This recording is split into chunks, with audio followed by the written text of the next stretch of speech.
So what we've primarily been working on in Central America is both addressing nutrition deficiencies and agricultural development. And in the ag development area, we've worked with a number of farmers that are very poor, that are subsistence farmers. And our primary goal with those farmers is to kind of get them across the line and into the value chain. And we've done that in a couple different ways. One of the bigger programs has been with the World Food Program. We call it P4P, Purchase for Progress. And that goal through the 4 countries of Guatemala, Nicaragua, El Salvador, and Honduras is a program where we're trying to bring 50,000 farmers out of poverty and into the market chain. And we do that by using the buying power of the World Food Program, but the ultimate goal is that they don't sell to the World Food Program, that they sell to Maseca or Bimbo or one of the other big processors in the area, and then they're really in the market chain and into the economy, which is something that they aren't when we start. So that's a big step, but we've had a lot of success with that project. And another project we undertook was called A for N, which is something that CRS implemented. The foundation funded it, but they are the implementers. That was a project where we tried to introduce a more diverse diet, vegetables, and actually even some animals, some poultry. And we tried to get them a more balanced diet to make up for the micronutrient deficiencies. And that program was very successful, but it was very expensive and very, I'll say, people intense in terms of the capacity that it took.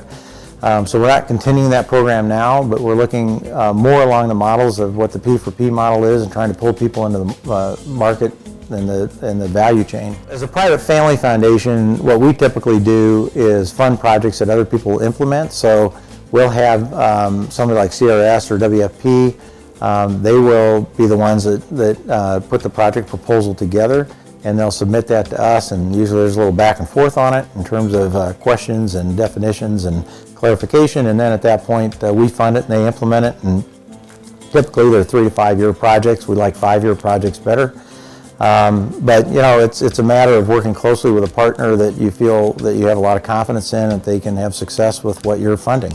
Yeah, well, we've learned a lot. We've spent about $300 million over the last decade, and I'd say we've probably had more failures than successes. But what we've learned is that taking project by project approaches don't change the fundamentals. And so you really need to be looking at things that can be brought to scale, that governments will support. So I'd say how we base our success is really how many lives have we improved and how many lives have we changed.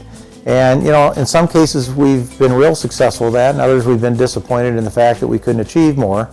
But that's all working through the process and understanding the ideas that work and the ideas that don't work. So sometimes it's discouraging, but every time you visit Honduras or Nicaragua, I just love Nicaragua. The people are amazing and the farmers are amazing, and every time you sit down with a group of 20 or 30 farmers that are trying to eke out a living on 2 acres, fighting all sorts of obstacles that we don't even think about in the world that we live in, you can't give up on them. You have to believe that there are ways of solving the problems. And so, we just keep kind of pushing forward, and that probably makes me a bit of an optimist, but I'm pretty pessimistic half the time as well.